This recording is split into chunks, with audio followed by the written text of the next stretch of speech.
with, some before even I was in the women movement. And I say to myself, there's no reason why we can fail in this mandate which we've been given by the President of this country, Dr. E.D. Mutsvangwa. I am really happy to be here. The Director of Ceremonies, Charity Mashawa, you're doing a great job, girl, and I'm very proud of what you're doing. Thank you so much. You have just seen our Secretary for Women Affairs, Community, Small and Medium Enterprises Development, our PS, Dr. Mavis Banda. We also have Chief Directors, Members of Parliament. You had our portfolio chairperson was here, and unfortunately, because of budget, she had to leave, and because she's needed. They are pushing a lot from Parliament, and we are very happy as a ministry that we do have parliamentarians who understand that the ministry should be resourced more.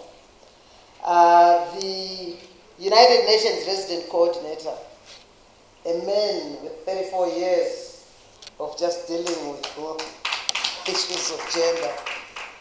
You know, I'm waiting for the book, Ambassador Kevin. I really want to read it. As you were talking, I was taking a lot of copious notes, and I'll come back to that. But this is a man who has been very supportive in many respects. We thank you for that support.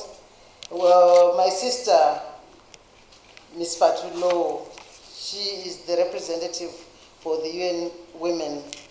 She has done a great work. She has made a lot of our activities and events possible, and that is not taken for granted. We really salute you. Thank you so much. The EU, I was listening carefully to Maria Hono comment, who came here representing the Team Europe. We are grateful to be working with you. We are grateful for that Spotlight initiative, which Ambassador Kellon talked about, and we are thankful for the support even in future as we continue to sit. Just a week ago, I had all the 14 EU ambassadors in my office, and I could see the passion with each and everyone, how they are prioritizing the issues of gender. My CDs, they are both here, Chief Director Lillian, and I can see Chief Director Engineer Gondo, directors from the ministry who are running with all this, what we are doing. Senior government officials, we had our permanent secretary, my dear sister from the Ministry of Skills and Audit, and she has also been in the women movement. You heard, she spoke with passion, and somebody said what happened in the fact that there were 4 women only who attended Beijing. It doesn't necessarily mean that there's anything which went through the gaps. We have people who went there who are passionate. And I was sitting there and I said, I think it's important to have a database of all those women who attended Beijing almost 30 years ago. Our young girl, who is very, very dynamic, we are doing this together with Aulin, and there are 2 co-chairs. I'm the chair of Zimbabwe chapter. She's the youth chair. As you can see, she's very youthful. So we need to move together with our youthful people so that nothing will go down the cracks. Once again, we need to hold each other and move together. And this is what we are doing.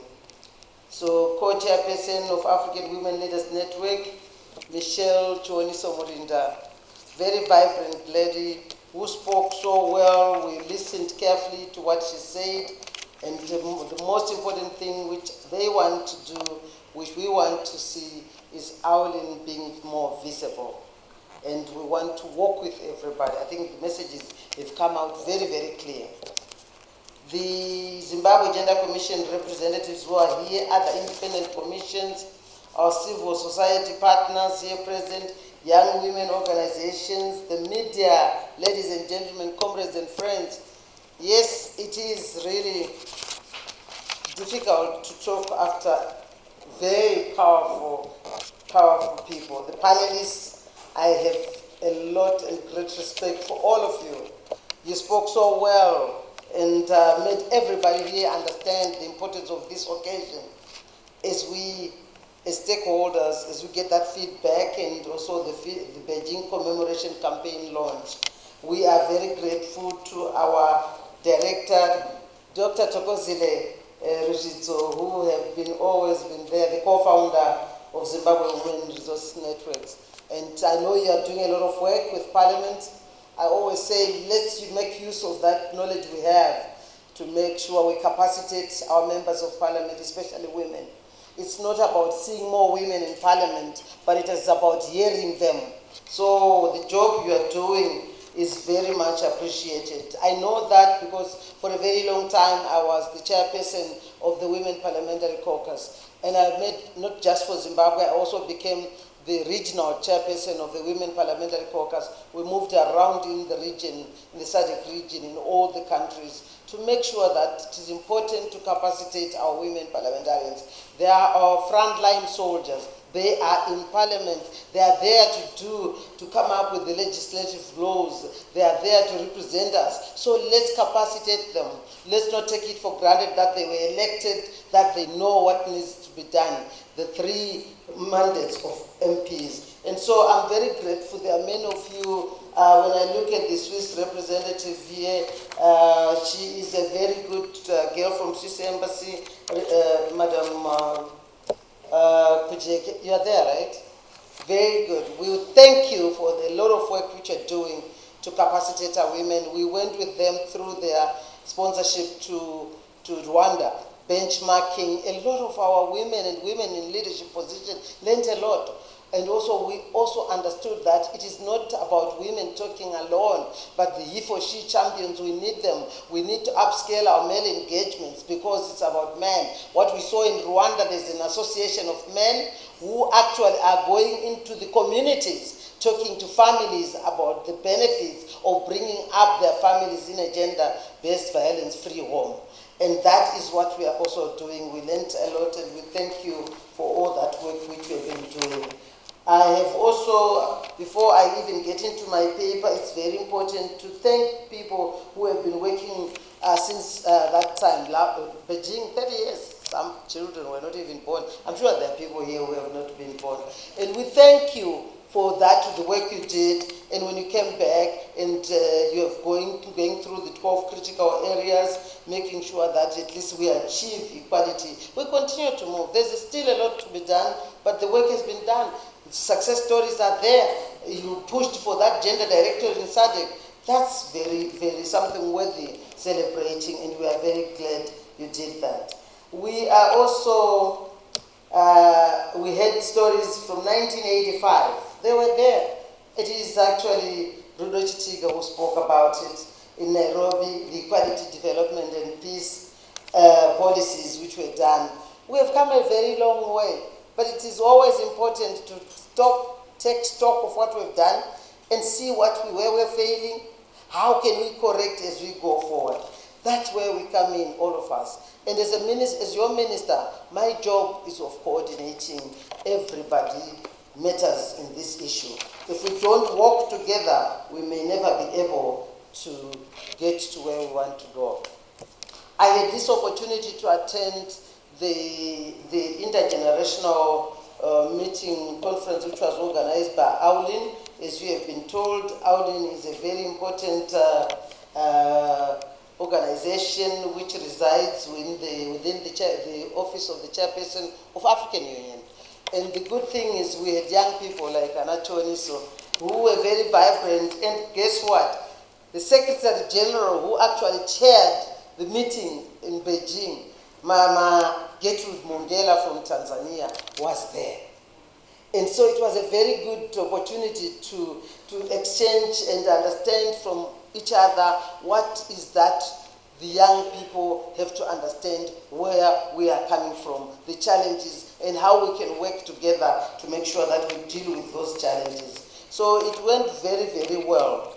And I also want to thank, in a certain way, in a very special way, the moderator for the panelists. Panelists were excellent. Don't we all agree? They were really excellent.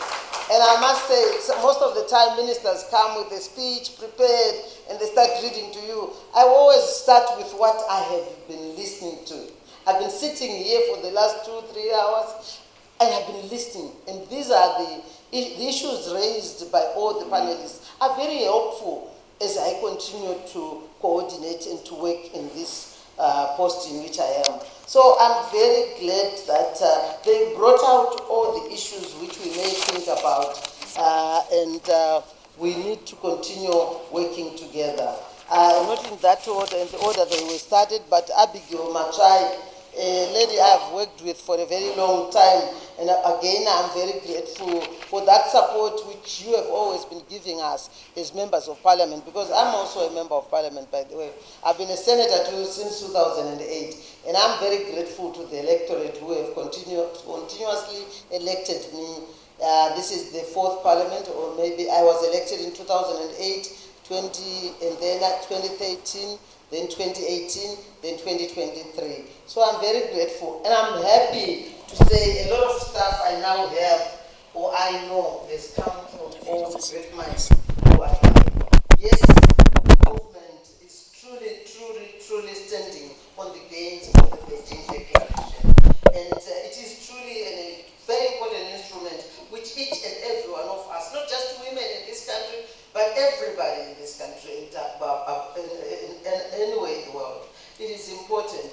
It has made us come up with a lot of positive achievements in our country. The 2013 Constitution, which I happened to be the co-chair for that constitutional making process, was another big shift. And you can see that these are the gains from that Beijing Declaration, a very good document with a lot of women provisions, rights enshrined into it. And then the issues which we continue to work with you, Abigail, the legislation, we want also it to be translated in such a way that it can benefit everybody. We need to come up with policies, acts, and strategies which everybody can understand all the way to the grassroots. Those who need to benefit, they've got to understand what these legislative acts are talking to. How do they benefit from them? We are working together and want to continue working together to ensure a more gender society. Yes, conversations which were taken, I listened to this and I remember very well, I was in diplomacy when that happened, when I came back to this country. Beijing. So I know that that was the downside. But the good thing is people didn't sit back and say no. Those connotations, yes, they came, but we continued, the women movement continued to move, and everybody today now is talking of women's rights. One thing which makes me so happy as the minister, on the 27th of November, we launched the 16 days of activism against gender-based violence. And guess what? Everyone in this country is talking about GBV. If you have noticed, whether it's on radio, whether it's on social media. So again, we want to thank you. And even the editor of the Herald was saying it. Media is taking the message to each and everyone. It's about changing and shaping people's opinions. It's not about fighting. It's about dialoguing. It's about people understanding the benefits of living in a home which is gender-based, violence-free. So this is what we will continue to do, working together. And Tricia Akata was also giving us from the youth side, we need to foster accountability. I think that is very important. We need also to prioritize women leadership so that we continue to build on what came from Beijing. Sandra Zenda, we thank you very much. Another representative from the youth. I took a lot of this because it's very important. And clearly I heard your voices are not too different from the elders' voices. So we are walking the same path. We are happy about it. Of course, the importance of education, awareness, digital skills, all that, and the importance of having evidence-based knowledge is very critical for us. As a ministry, we have been always talking, as a minister, whether it's in parliament or in cabinet, when I talk about evils of gender-based violence, child marriages and all that, I've said to myself, as a ministry, we need a study, a survey about the cost of gender-based violence in our country, so that when we speak with evidence, from an evidence-based situation. So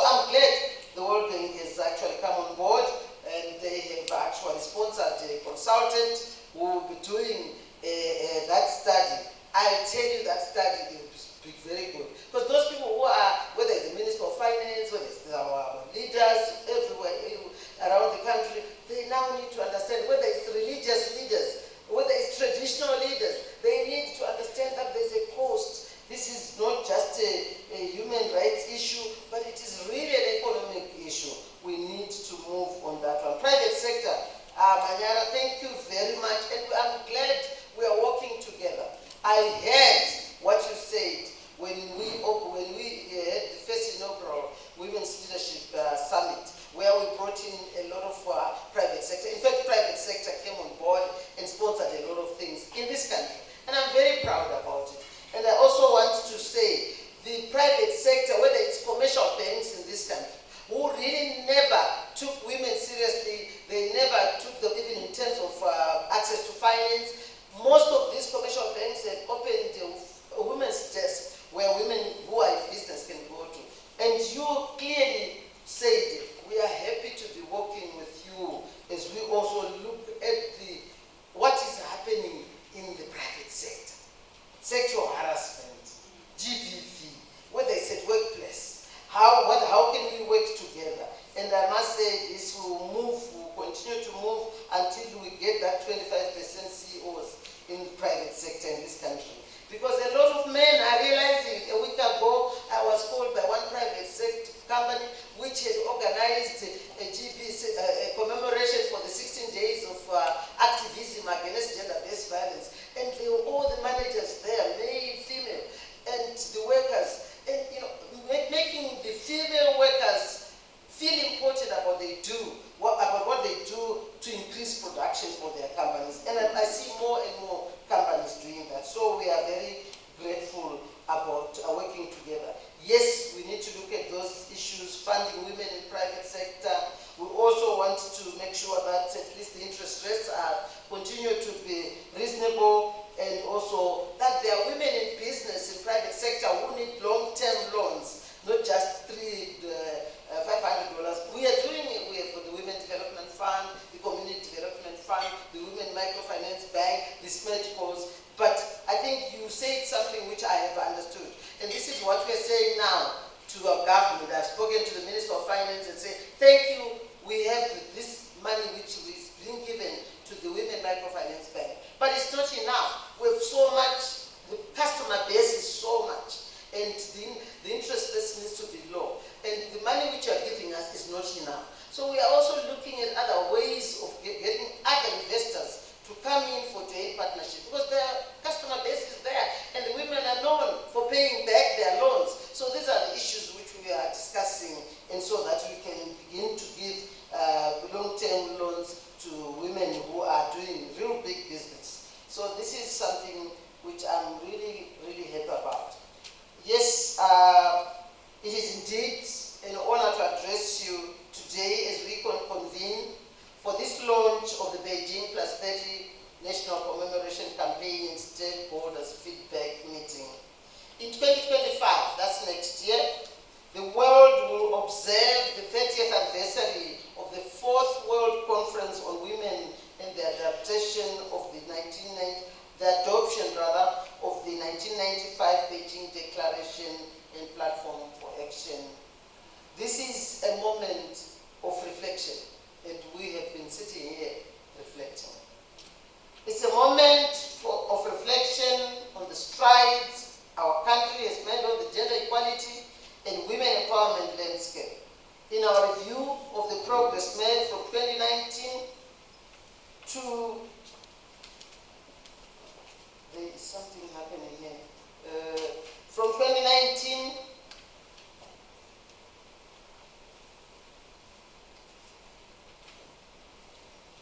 the progress has been characterized by comprehensive legislative reforms and proactive policies that aim to create a more equitable society. Efforts to combat violence, which is a major violation of the rights of women and girls, saw the development and implementation of high-level political compact on ending gender-based violence and harmful practices, and this was signed at a high level by His Excellency, our president, Dr. E.D. Mnangagwa, the president of the Republic of Zimbabwe. And this is a strong demonstration of political commitment at that high level to eliminate violence against women and girls and those harmful practices. Transformative initiatives of women's economic empowerment have also been implemented, including the establishment of makerspace, safe markets, climate smart initiatives, industrial hubs, processing plants, and machinery provision. All this has been done, and we continue to do that. Additionally, skills training and market access interventions have been introduced to strengthen financial inclusion. I think that was somebody spoke about the importance of women, of financial inclusion of women. And there we are supporting also the development of SMEs. The Women's Empowerment Fund, this one is helping really women from the grassroots level. And you will be amazed to see how a loan of $500 can transform the lives of one family or a group of people in a community. Then we also have the Community Development Fund, the Women Microfinance Bank, and SMEDCO, and also other various financial inclusions programs that played a vital role in advancing our efforts together. To enhance women's participation in decision-making and leadership across all sectors and levels, several initiatives are being implemented, guided by the Women in Politics and Decision-Making Strategy. As a result, the country has witnessed a positive trajectory and gradual increase in women's representation in public sector decision-making roles. This year's high-level Women in Leadership Summit served as an exceptional platform for advocacy, uniting and amplifying the voices of Zimbabwe women through a communique I have submitted to the Presidium. The recommendations from the summit provided a clear path to go, as we go forward, to promote women's representation in politics and decision-making positions. Ladies and gentlemen, this is our collective success. Your financial and technical contributions and advocacy have been instrumental in shaping the laws, in coming up with the policies, and all those other initiatives. From local organizations working diligently within our communities to international partners, our UN agencies, everybody, we've been working together. And we want to continue working together. I believe fragmented efforts will not give us the impactful results we want. But if we move as a group, we've got a greater impact. She said, what's her name? The lady who spoke, oh my God, she's so good. Did you listen to her? Limei. Is it Tanya? Yanta spoke so well. Everything starts with a boom.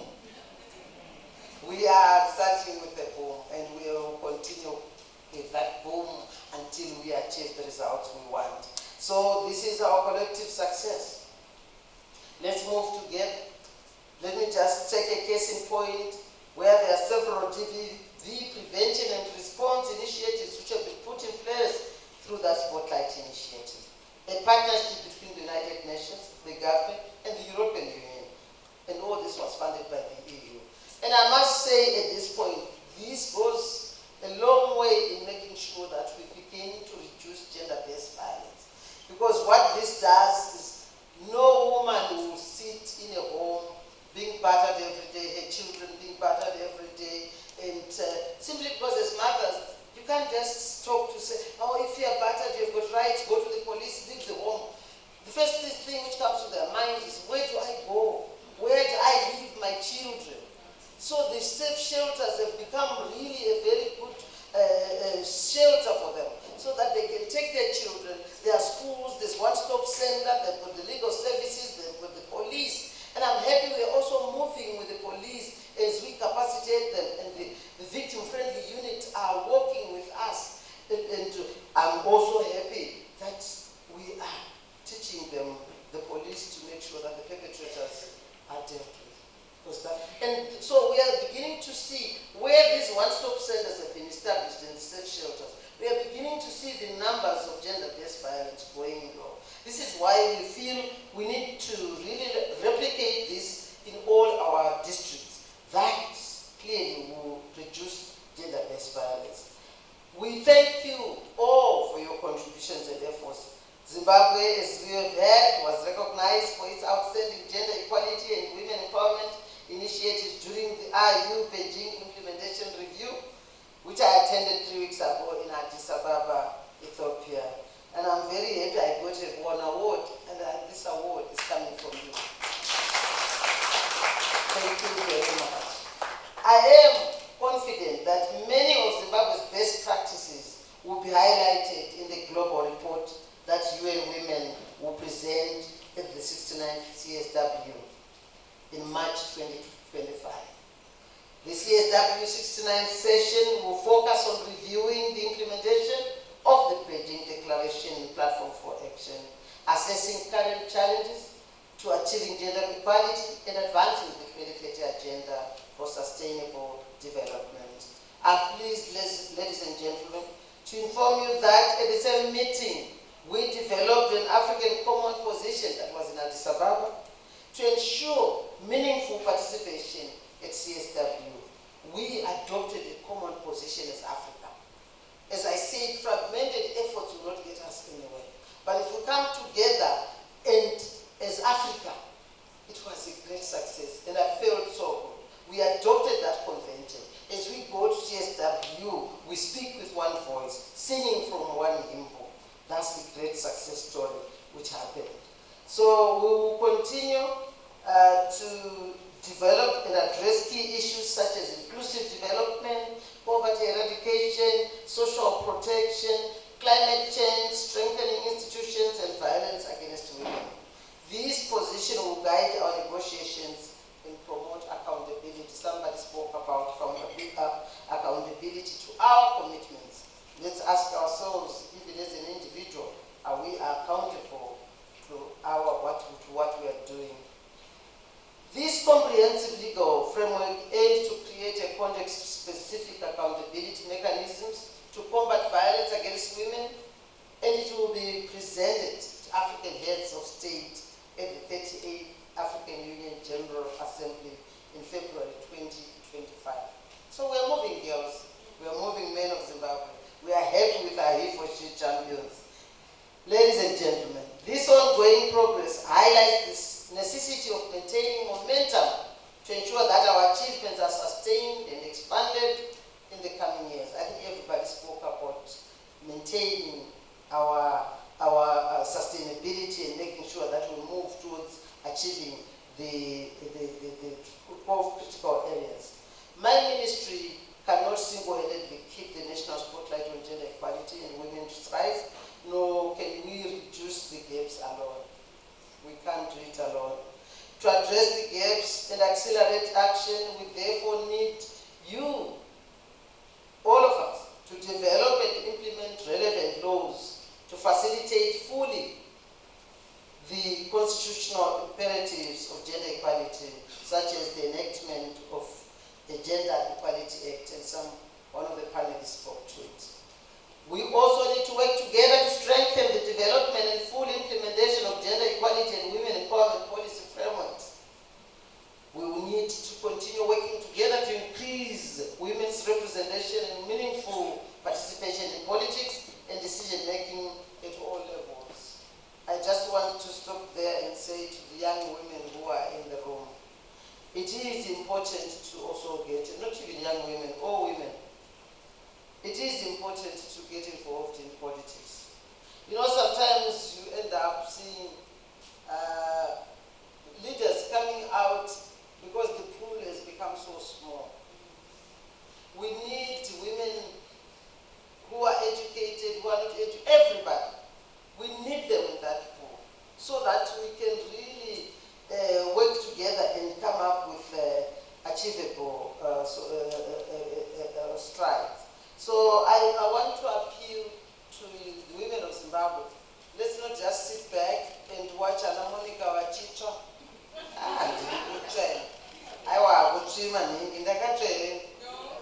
So we are not to develop a little bit of thick skin.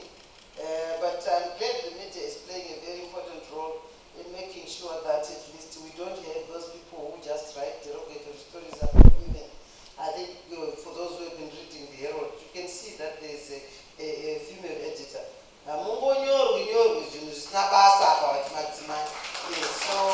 That's a success story there. So we need to increase women's representation and meaningful participation in politics.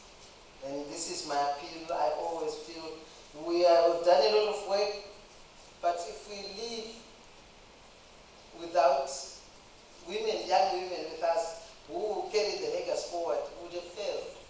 So we need more women there. We need to strengthen GBV prevention and response as well as data collection. We will not be able to come up with impactful strategies and policies without data. So the issue of data collection and data management is very important. And of course, what is critical is we need to empower these women. Economic empowerment and also all the SMEs. When we are doing this, we would like to continue to do this as we give them skills, entrepreneurial skills, digital skills, so that they can always remain in business and sustain their families. We need to strengthen data collection, data generation and analysis. Data, once it's collected, it requires to be analyzed. That is important, so that you can actually come up with the finer things which will help you come up with good policies. We also need to strengthen financial investment in gender equality and women empowerment through effective implementation of GRB and public-private partnerships. And I'm happy that there's a lot of good PPPs coming up. Let's continue to work with the private sector and all the, even investors who want to come and invest in our banks. We are very happy to have them. We will continue to strengthen gender accountability mechanisms and of course the coordination of gender equality and women empowerment at all levels, including non-state actors. Yeah, we need to work together with agency in purpose, aligning our work towards these national priorities. I'm inspired by the commitment we have all demonstrated over the years, and I urge you to continue strengthening your support. By leveraging our collective strength, we can achieve a much greater impact in addressing gender equality and women empowerment, while ensuring sustainability is at the forefront of our initiatives. This Beijing Plus 30 campaign should therefore serve as a rallying point for all stakeholders: government, civil society organizations, the private sector, development partners, and our grassroots organizations, so that we can unite in pursuit of the ambitions outlined in the Beijing Declaration and Platform for Action, as well as the 2030 Agenda for SDGs. Together, these frameworks provide an ambitious roadmap for achieving gender equality and women empowerment, ensuring that no one and no place is left behind. With these remarks, ladies and gentlemen, I officially launch the national commemorations of the Beijing Plus 30 campaign.